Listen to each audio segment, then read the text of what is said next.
2, 1.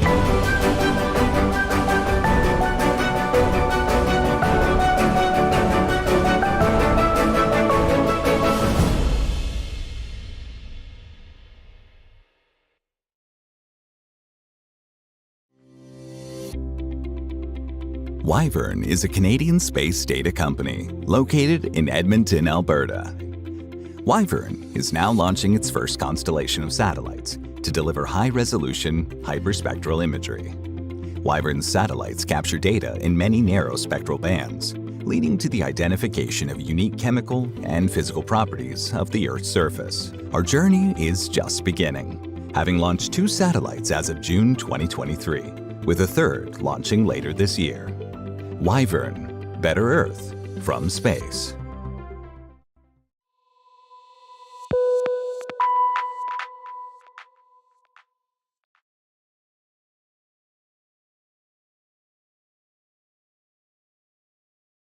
Hello, I'm Kevin Ford, CEO of Calian, a founding member of Space Canada, and a Canadian company that delivers space solutions for defense, civil, and commercial customers around the world.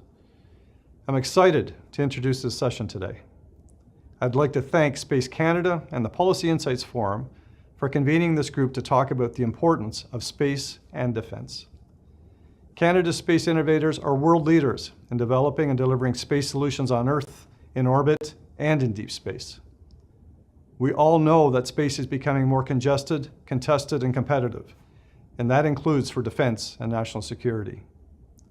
Canada has announced its intent to modernize continental defense through programs outlined in Strong, Secure, Engaged. This is a big step in the right direction.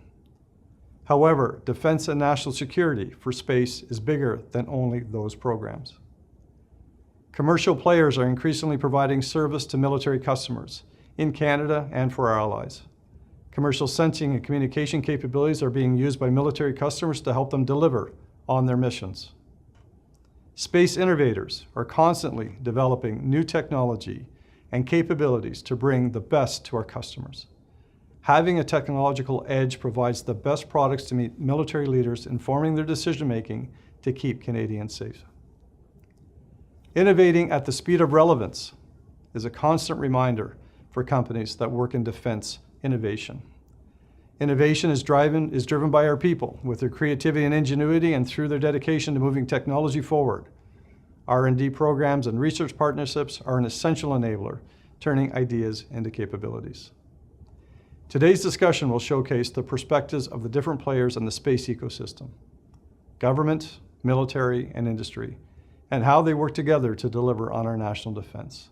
Enjoy the discussion.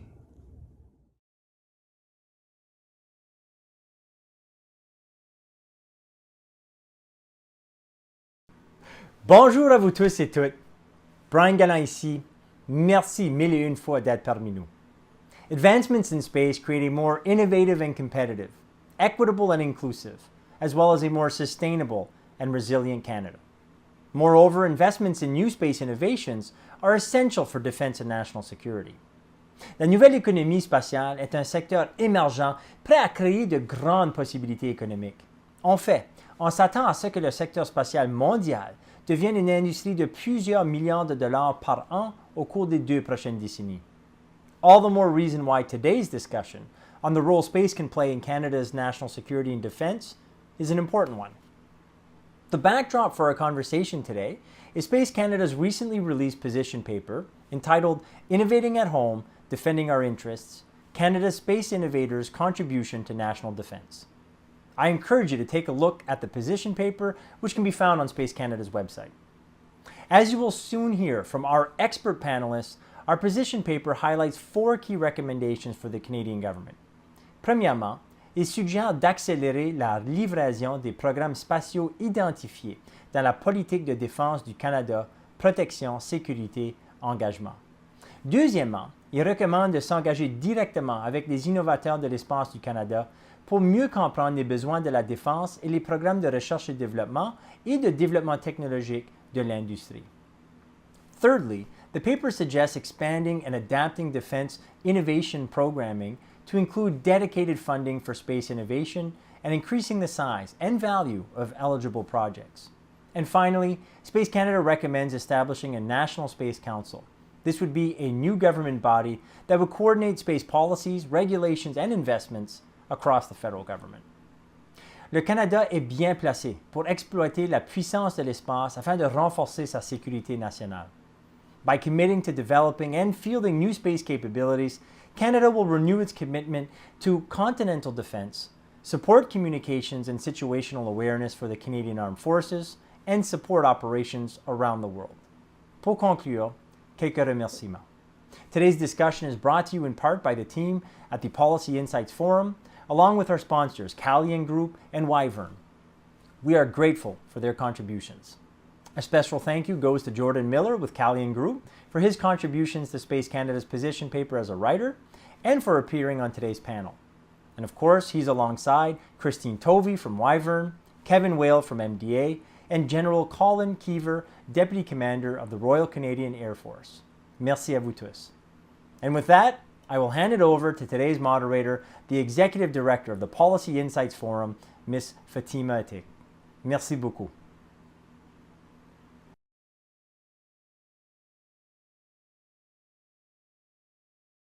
Thank you, Brian. Good morning, everyone, and welcome to the Policy Insights Forum.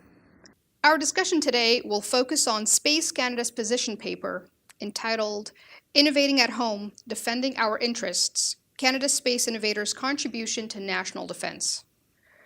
Indeed, recent events such as the violation of Canadian airspace and the war in Ukraine continue to demonstrate the value of space capabilities as well as their vulnerabilities. The rise of commercial space actors and dual capability innovations are also challenging dated legal frameworks and putting pressure on the international rules-based order in every forum. For instance, at the UN General Assembly last fall, the Russian delegation stated that the use of Western satellites to aid Ukraine would cause quasi-civilian infrastructures to be targets for retaliatory strikes. And at the UN Office of Disarmament Affairs Working Group on Reducing Space Threats, China is calling on nations to curtail the participation of commercial space enterprises in military activities. Such statements highlight the risks commercial actors are exposed to and how foreign adversaries seek to restrain the contributions of innovative commercial entities to their respective nations. So with this backdrop, please allow me to go ahead and start with the questions. Regarding Russia's statement, how are such threats mitigated with the defense community? I'll start with you. So I think it's a really good question, and I think we all sit and wonder and wait what that Russian statement really means. But what we see in terms of mitigating potential impacts that a rogue actor like Russia or even China might take against space-based assets. This is why I think it speaks even more to the importance of that military, commercial, civil partnership, especially in low Earth orbit and P-LEO constellations. Because what you can do now is you can create a network that is incredibly resilient and redundant, and their ability to actually degrade it becomes significantly lessened as a result of partnering in smart ways. And we see this, for example, with the Ukrainian use of Starlink. While it's one thing for Russia to say that they might target Starlink, the reality is that there are so many satellites on orbit with so many redundant pieces of ground segment. They're likely to impact themselves as much as they are Starlink as they try to degrade that system. And so I think that's how you mitigate it, is by that partnership piece and by creating resiliency and redundancy across very large constellations and networks that are true partnerships. That's great. And for the sector, for industry, how does such threats impact your operations and your everyday service offerings? Yeah, that's a great question. Commercial operators don't tend to see themselves in the defense space. There's obviously a huge overlap on the dual use side of things. As per the 67 Treaty on the Use of Outer Space, reporting things back to the national government is probably the most prudent thing. Satellites can, change path, or there's redundancy built in. So an attack on one doesn't necessarily degrade the entire capability. But reporting, the private sector is not engaged in that kind of thing specifically because it's primarily for commercial purposes. So reporting that back to the national government to give them the insights on where their satellites are taking hits or being interfered with or whatever the case is probably the most prudent pathway to take. There's inevitably going to be a bit of an arms race in the sense that when a satellite is attacked, there's going to be countermeasures, and those countermeasures will be countered and so on and so forth. So, I don't think satellite operators and developers should be abandoning that idea to try to defend their systems as best they can. But fundamentally, if there is a successful attack or a series of persistent attacks, reporting those back to the national government to seek their help, or even just to inform them of where this is happening and the nature of it, is probably the most prudent path. For sure. And Kevin, how about from your sector?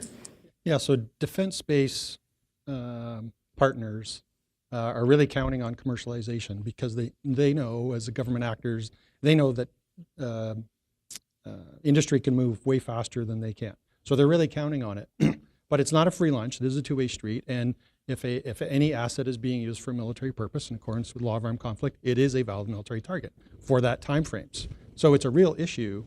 However, there's 4 nations that have demonstrated, any satellite, missile capability. I don't think anyone's ever actually taken out another nation's satellite. So to take that step is such a significant trigger, even though it's never been tested, it'd be a really big deal. But as General Keiver pointed out, one of the best things industry can do, well, there's 2 things. One is system design.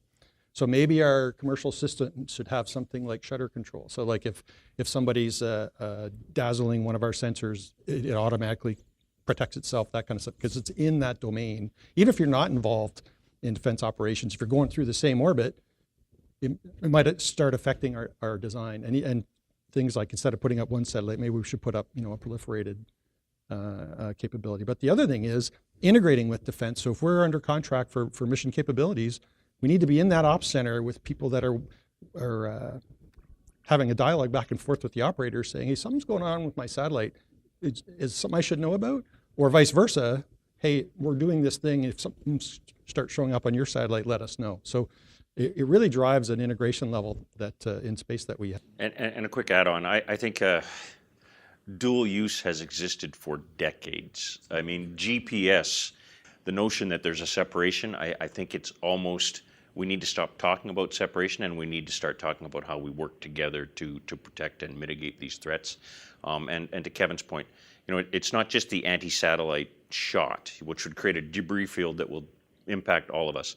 But cybersecurity is critically important in this in terms of protecting the way you move data across these networks. Yeah, for sure. And Christine, if I could please have for your input for emerging startups, what do such statements mean for them? Are they aware of them? Do they feel that they kind of might hinder their growth?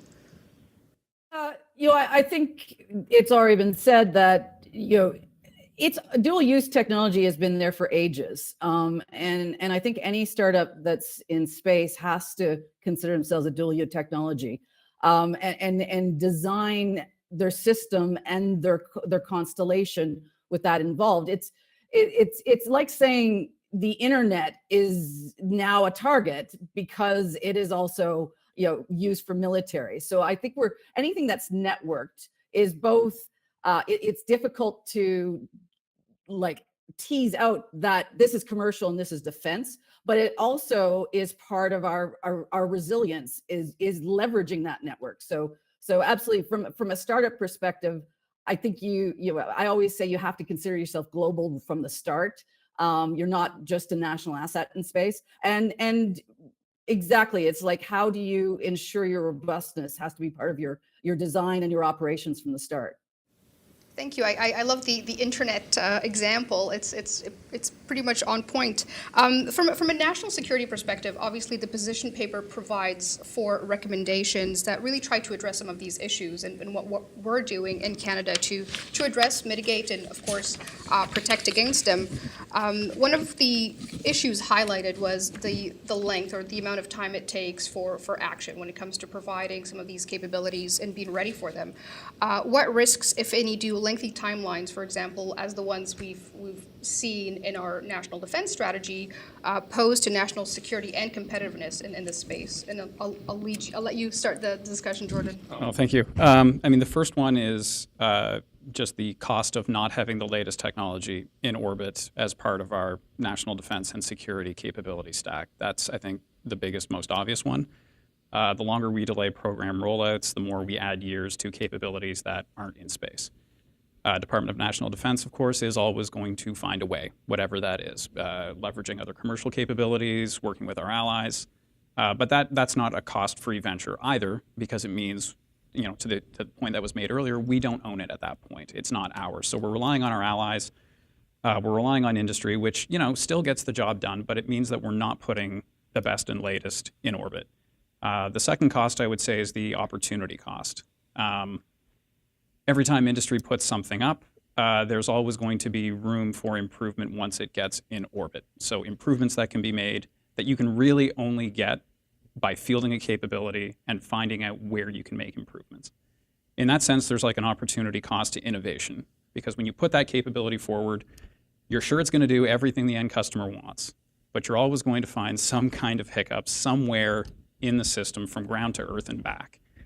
Once you have something in orbit, you can start diagnosing those things, and then you can go back to the labs, go back to research, and start figuring out how you can innovate those things. Anyone who's worked in this space knows that a lot of R&D projects don't deliver on what they're supposed to. That is to say, they don't deliver on the stated aim. But equally, you often find things you didn't know before you started. So to get back to that opportunity cost question, when you're always innovating and you're always trying to meet the mark, you're going to get pretty close to that probably, but you're also going to learn a bunch of things in the process that are going to have other applications. It's kind of the opportunity cost to the full innovation ecosystem. By delaying, we're missing out on putting human potential to work in the labs to move from concept to commercialization. That goes for the stated objective, but that also goes for things that you learn along the way that might lead to other spin-off programs, spin-off R&D programs for companies. So the government waterfall procurement system, especially in defense, was kind of evolved for major projects, ships, planes, those kind of things. Arguably it's not working great for anything, for a lot of different domains right now, but in space, technology is advancing so quickly that if you have something that you defined 15 years ago, and by the time you get to contract, there's so much has changed. Like, one of the defense programs is looking at polar communications in the 2035 timeframe. Nobody can tell me what kind of comms we're going to be using in 2035. And to use that kind of waterfall approach disadvantages not only defense, but industry as well. Industry wants to partner, down select early, let's partner and let's build something together. And let's do things like, we need to translate things like continuous capability lines. Instead of putting up a big project and then, this peak and valley of put up a satellite, it's got a design life for a certain amount of years, we hope it lasts longer, start working on the next one. Every year that goes by, that process creates greater and greater gaps. Look at the General mentioned Starlink.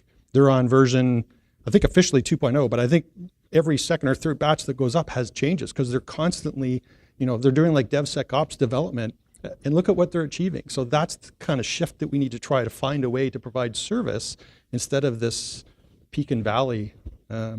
Industry's got a tremendous amount of pent up capability and energy, and you just need to find a way to unleash that. And in general, what would be your remarks regarding how the industry sees the D&D's approach with regards to procurement? So I'll caveat by saying it's not D&D's procurement system, but I'll be blunt and I'll build on what Kevin said. The way government does procurement in this country is not relevant or fit for task when it comes to space. It is not agile, it does not move quickly enough, and as a result, we will spend 6 to 10 years baking requirements, and we will do so in an incredibly open and transparent manner that forces multiple companies to burn millions of dollars on multiple iterations of our RFIs and potentially RFPs. We'll eventually down select to a winner, and by the time that winner starts building a payload for something to go onto orbit, that payload is probably 5 to 10 years out of date. So, I can't I can't sugarcoat it. That's the reality of what's happening in procurement as it relates to space, at least from the defense side. They've got to, we collectively as a nation have got to figure out how to grip this and decide what is and isn't important. And I think, to Kevin's point, we've got to down select, qualified suppliers to a smaller number much earlier in the process. We've got to engage in a much deeper partnership with them earlier. And honestly, we need to take risk earlier in the process and move rapidly to the next one. And I understand why the procurement system is built the way it is right now. It is about ensuring best value for the taxpayer dollar, and that's an incredibly noble and it's a right, legitimate aim. Unfortunately, the bureaucracy that's attached to that process right now has made space procurement irrelevant. Okay, thank you. I mean, there's not much to say after such a statement, but Christine, what is your perspective, again, from a startup organization? What challenges or what kind of models would you recommend for Canada to leverage? So, it's a number of the things that have already been said. It's not just pulling procurement forward, it's also understanding that we've got a refresh rate of technology that procurement has to match, and it has to allow us to continually update what's on hold. Like the whole idea that something's going to last for 30 years anymore is just truly irrelevant in anything that's a networked or a system of systems sort of concept, which space is the prime example for. So we've got to learn to get a refresh rate into our procurement processes that allows this. I also think it's not just a deeper partnership with industry. I think the relationship and the engagement of industry has to be pulled forward. There has to be more thought in terms of the architecture so that multiple industrial players can plug into an overall architecture that allows multiple sources of technology to be integrated, because we say we want to pull procurement forward. What that doesn't necessarily get us to a more innovative solution. A lot of times when we're in a rush, we just go pull off what's off the shelf, what's everybody done already, and we don't do a real sort of assessment of our needs and also where innovation can play in the solution, because we're in such a rush. So it's how do we get more a longer time horizon that we can input innovation at the right insertion point as well. Thank you, Christine. And I think I would really love to delve in a bit more into this issue that seems to be, you're all very passionate about it. So what are the current models elsewhere that you would see Canada need to leverage in order to change, to improve on opportunity costs, to remove delays, and of course this waterfall approach to see it kind of help us advance further? General? So I'd be reluctant to state model. I can give examples of other nations that have, in my opinion, done a much better job in the last 4 or 5 years of harnessing national power and national will, and exploited what LEO has given them in terms of the ability to put things on orbit quickly. And the example that would pop to mind would be Colombia.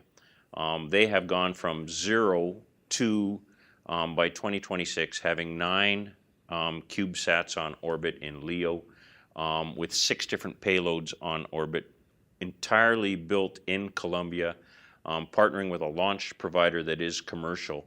And they will have more capability on orbit by 2026 than the Department of National Defense currently has and is not projected to have until 2032, 2035. And they've done it for less than $1 billion. So it's by that partnership with the commercial enterprise and academia and a will at the national level, to succeed in space, where you actually see the government leading, you see academia getting involved, industry in a true partnership to make it happen. No, that's a great example. And Kevin, what would be your perspective on any models or even other examples? So again, to be fair to Canada, I think all nations struggle with this, their procurement, especially for government programs. But I know with what I saw in the United States, they stood up the Space Development Agency, which is trying to move quicker And kind of to Christine's point, they're kind of taken off the shelf. What do we have now? What can we put up now quickly? And then they're iterating. So they're already they went through tranche 0 for their transport layer, the communication layer. There's Canadian companies involved, including my own. They're on tranche 1, tranche 2. So they're already doing that iterative process to get things moving, because if anyone feels risk in shifting from this waterfall to a more DevSecOps approach, you're actually carrying a ridiculous amount of risk with the waterfall approach. Let's take a little bit more risk in different areas. There's different kinds of risks, and the risk to move quicker in a kind of developmental spiral way, if you weigh it all out, is far better at this point for space capabilities than it is to do a waterfall approach. No, thank you. Again, really super insightful. And I think one of the things that keeps coming, the elephant in the room is cost, right, and budget and taxpayers, as the General mentioned. In 2022, the federal budget dedicated significant investments for modernizing continental defense through NORAD. So if we could just shift the conversation and to discuss about how can space innovators gain insight into Canada's specific defense requirements to focus their research and development while, forecasting emerging technologies they've developed to push this budget and modernization forward. So I could start with you, Christine, if you're familiar with the budget and where it's trying to move forward. So I'm going to make maybe a more general comment in the sense of, requirements and baking requirements gets a really bad rap. And I totally agree. We go down into details that don't need to be, defined right away. And to Kevin's point, we have to take risk. But what I would say is, and from the user's perspective, what would be really good to help, industry and especially small companies is, this is what I need to do. This is what the outcome has to be. Don't tell me that it has to be a box that's, 4 by 6 and it's got 3 antennas. But really, and it's a difficult thing. This is not an easy thing I'm asking of. But if you really want to get at that engagement with industry, what we need to understand is what's the outcome, what's the effect that needs to be done, and we can say we can put these 3 elements together, and we think we get you there 90% of the way. So it's really moving from a requirements that is solution based to a needs requirement statement. So Space Canada is advocating for the establishment of a National Space Council similar to the United States. How would the establishment of a National Space Council in Canada benefit the Royal Canadian Air Force's mandate? So it's a great question, and it's something we were talking about before we started the panel. I think that Space Council is the first crucial step. And really what I would see hopefully coming out of it is actually a national space strategy that, achieves focus across Space Canada, if you will, and all the players that are in space from a Canadian perspective. And by focus, I would define it in terms of lead, advocate, and coordinate. I think that's really, really important. I think it's the one piece that's missing in the Canadian space sector right now, is that ability to lead from a national perspective and pursue national objectives. Thank you. Kevin, what would be your insight on establishing a space? Yeah, so to be clear, all of the national space stakeholders, civil, military, commercial, academic, they're all working really hard within their stovepipes to collaborate. But the problem is, when I was in uniform, I was thrown in a room with all those stakeholders, and we were literally told collaborate at a national level. And there's no, it's like picking kids off the street and throwing randomly and throwing them on a soccer field and say, be a team. Okay, well, where's the coach? So there isn't one. There's a half a dozen coaches, half a dozen ministers that own space equities, and they're trying to collaborate, but there's no national. You've got a civil strategy, we got a defense strategy. They're coordinated as best as possible, but to unleash the potential at Canada at a national level, we need a national level synchronizing body, not a directive body, but a synchronizing body that gets the most out of all those stakeholders. Excellent. Jordan? Yeah, each department has their mandate for what they're going to do in space. A National Space Council would not replace or modify those. Environment and climate change has its priorities, DND-CAF has its priorities. We're not advocating in any way that we start getting into cracking those mandates open, but it's kind of the strategic policy framework and the coordination bit across it to identify where departments can share assets, share resources, share the benefits of innovation and R&D. The UK and the US have been leaders in this. They've brought it to the level of the Vice President in the United States. I mean, to the point about the coach, that can't be the ministers. It's got to be above that, where they can be coordinating what needs to happen across all departments to get the most out of the space industrial base and the most for each department's mandate. Excellent. And Christine, what are your thoughts about establishing a Canadian National Space Council? Well, this goes back to our recommendations when I was on Canada's Space Advisory Board. Is there really needs to be a whole of government approach? However that happens, it needs that visibility, but it needs that focus to really get anything done. It's Canada's too small a country to be in space if it doesn't coordinate its civil, commercial, and military objectives. We just need that amount of weight in terms of effort. But also, what I want to see from a National Space Council is that real objective of what do we want to achieve and what are we willing to put to get there. My heart broke a little bit when I came back from Europe back to Canada after so many years. And there was a lot of technology. There was a lot of innovation going. There were Mars rovers. We had more Mars rovers on Earth than probably anybody on the planet. Yet none of those actually had a chance to get to Mars. And it's that what I want to see from a space council is that we're going to do everything all the way to the end and get something done in space, rather than doing a little bit and saying, oh, look, we could if we only wanted to. This is what the Space Council should say. This is what we want to do, set that bar, and then coordinate everybody to get there. Thank you, Christine. And I think one of the questions that a lot of people have would be, well, in the interim, right, before establishing, we definitely see the need for establishing a National Space Council, but in the interim, what can be done to get us active and to get us moving where we need to be? So I think we're trying. I do honestly think we are collectively trying. There is a dialogue going, that is ongoing with industry, with government. There is a strong partnership and a collaborative effort between Canadian Space Agency and DND.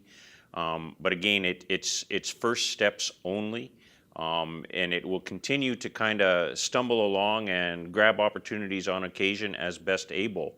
But until we get that strong national leadership and that whole government approach, it's not going to be as well coordinated and synchronized as it needs to be.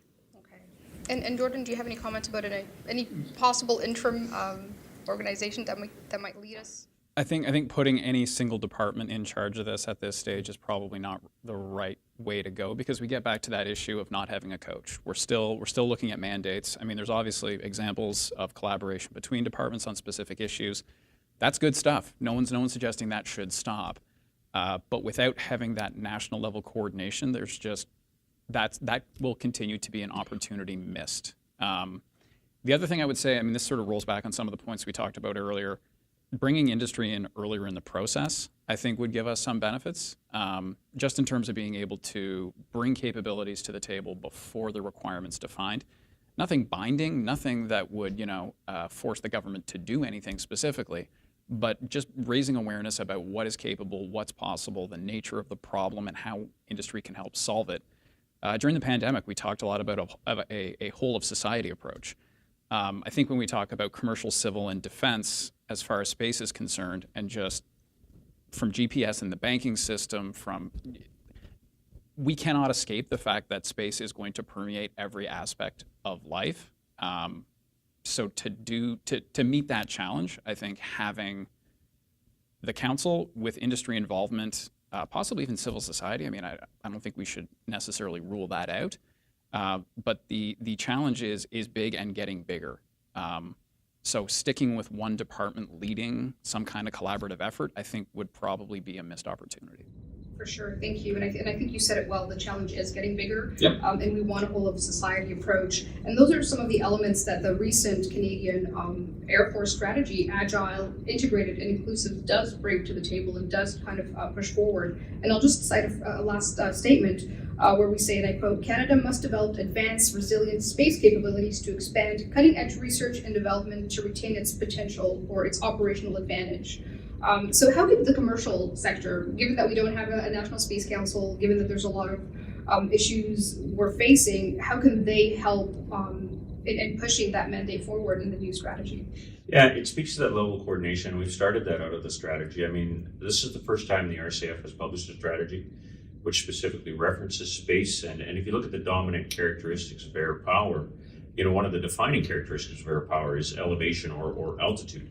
And space is the ultimate high ground. So if you own the high ground, you will achieve what you need to achieve in terms of information advantage and things like that. So I think the key to us, and it's been raised here already in multiple ways, the key to us is getting into a dialogue with the commercial sector and industry very early. And what that means is we're going to have to, because of what we're working on and the security requirements attached to what we're working on, that means we've got to get to a point where we're pre-qualifying a group, a consortium, if you will, that then allows us to all lock ourselves in a room and start having that discussion on development and innovation and where are you at now, where can you get, right, here's the path. That is key. And right now, I'll be candid, we're struggling to have that discussion. And we're struggling to have that discussion because of the way the procurement process works, as has already been alluded to. We sit in our own enclave, we build requirements until they're baked, and then we start a discussion with industry. And what that really means is by the time we're engaging industry, we're pursuing solutions to yesterday's problem. So we've got to bring that earlier into the cycle to have that honest discussion. There is going to need to be a threshold. There's got to be some ability to demonstrate, the capacity to deliver on a capability. And that requires, I think, at the end of the day, it requires us to pick winners and losers a little bit earlier in the process and make sure there's multiple winners in that pre-qualification that allows us to roll the sleeves up and have that really good discussion on what we're going to take that's off the shelf, where we're going to innovate, how we're going to iterate across that cycle and maintain agility and relevance. That's great. And I'm just curious, from the industry perspective, seeing the new strategy, what was your reaction to it? Is it something that you see as positive moving forward, or collaborating closely and seeing where we want to go from a very specific department? Kevin, I think you probably have more in that sector. So it says all the right things. The problem is the whole system has been set up as kind of an antibody to those objectives, right? So we need to find a way to move through that, and maybe not for every project, maybe for certain projects, maybe for some projects that waterfall approach makes sense, but it can't be for all of them. And in this space example, it's just moving too slow. So somewhere between that requirement identification and RFP, that's the phase where there's just not enough opportunity for dialogue and speed. Once an RFP comes out, whoever's been selected and teamed, they're gonna move forward at speed. But it's in that earlier phase, we got to find a way to stop competing for competition's sake and getting after delivering what the forces and the nation needs quicker. Excellent. So if we have time for one more question, the last one that I had here, with regards to funding, we alluded to the Space Development Agency in the U.S. and of course everything that the U.S. has been doing to just advance its national space capabilities, both commercial and of course in a military context. They've also established the Office of Strategic Capital, whereby making it easier for companies to get funding, to get loans, and to get capital funding, really. What programs or capabilities should be prioritized if such a program were to be in Canada, for example, beyond the IDEAS program, from an industry perspective? I think SIF is probably the best model we currently have, where there's a mix of repayable and non-repayable. The repayable, I think, is attractive to industry because it typically tends to be at a rate slightly lower than the market rate. The cost of capital is a fact of doing business. There's no getting around that. But the guarantee from the government of Canada that that's where the capital is coming from, I think, is attractive to many companies, especially if there's a non-repayable element that comes with it. That de-risks some of the development in terms of new technology. And there's accountability year over year, so there's also a whole lot of safeguards in there to make sure that there's value for money for the taxpayer as you progress the program. I think something like IDEAS could probably stand to be bigger. 200,000, I think, is about where we're talking now for most of the applicants. That's a fine program, but if we're talking about space capabilities and things that are going to be in orbit, that probably needs to be raised up to about 10 million. The other thing that I would point out there, and this is, I think, where things start to get slightly uncomfortable, is there may be a failed idea. There may be a $10 million program that doesn't actually go anywhere. So picking winners and losers at that stage, we may actually generate some losers out of that program. And I don't think, with space growing, with where everything is headed, I think a $10 million loss on a good faith R&D effort is probably money well invested. To some of my previous points, if that 10 million fails to achieve the space objective on a higher risk R&D program, there may still be R&D that came out of it that could be used elsewhere, even if it's not for D&D. I mean, obviously, IDEAS is a D&D program. So yeah, some mix of the guarantee of the Government of Canada on SIF, on the big multi-year, multi-million-dollar programs, but also taking a bit more risk appetite on some of the smaller, higher risk. I know SMBs are probably very, very interested in that space. I think the combination of those means that you're going to catch the OEMs who have big, broad, multi-year ideas, but you're also going to incentivize a little bit more risk-taking for the smaller companies. For sure. And Christine, what would be your perspective on having some form of funding tools, or maybe even more dedicated IDEAS funding for space capabilities or space startups? I totally support what's been said is, expanding that for space, because space, at least the initial investment is higher than many other technologies. So that's one thing. It is the idea of taking risk and understanding that there's going to be failure along the way. That's just how Silicon Valley actually works. What's lovely and what keeps the ecosystem working is that a number of ideas fail, or a number of companies fail. But what people do is they pick up what they learned from that failure and they walk across the street to the next big idea. And they now can say, for the second idea, we want to mix this pitfall and that didn't work, so let's try something different. And they can build on those failures. And what we want to do is the failure is good because then we can build on it to get a bigger success. I would also say, the other thing that government can do, which really is important for early stage technology companies, is become a customer. It's not just grants and loan of capital, but we can go to the market and raise capital if we can say, guess what? We've got some really solid customers that are willing to buy what we've got. And that's really also another role that the government can do in terms of helping to fund technology and innovation in this country, is just be a customer. Absolutely. Generate a revenue. That's where it happens.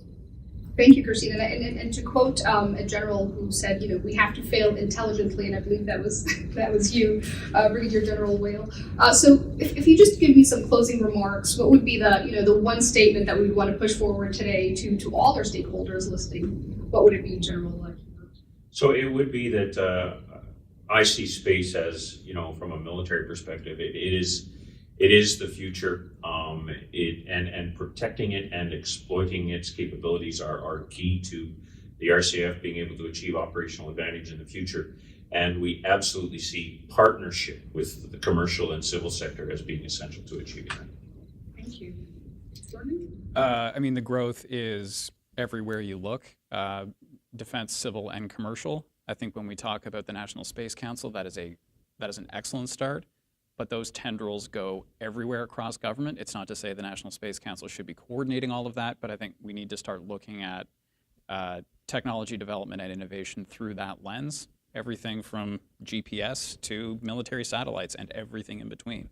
I hesitate to say we need to get a bit more serious about it, because I think within mandates, within departments, things are being taken seriously, but it's serious at the strategic level and starting to coordinate the pieces of government to make that happen.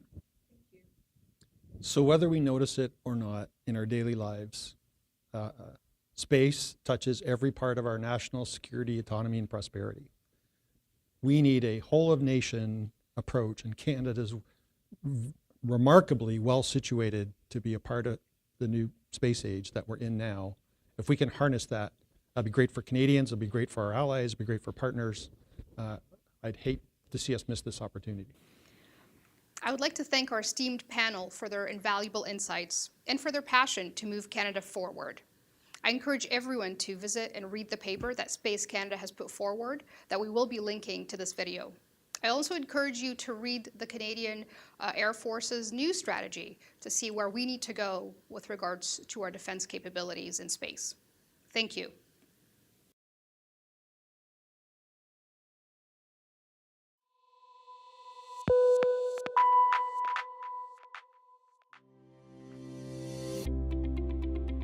Wyvern is a Canadian space data company located in Edmonton, Alberta. The company was founded in 2018 by the team that designed, built, and launched Alberta's first university satellite. Wyvern is now launching its first constellation of satellites to deliver high-resolution, hyperspectral imagery. Wyvern's satellites capture data in many narrow spectral bands, leading to the identification of unique chemical and physical properties of the Earth's surface. These rich data sets, providing spectral information well beyond the range of the human eye, enable new applications in environmental monitoring, wildfire prediction, food security, and climate change. Wyvern's mission is to provide the highest quality satellite imagery using cutting-edge sensor technology while focusing on affordability, capability, and convenience. Our journey is just beginning, having launched 2 satellites as of June 2023, with a third launching later this year. Wyvern, Better Earth from space.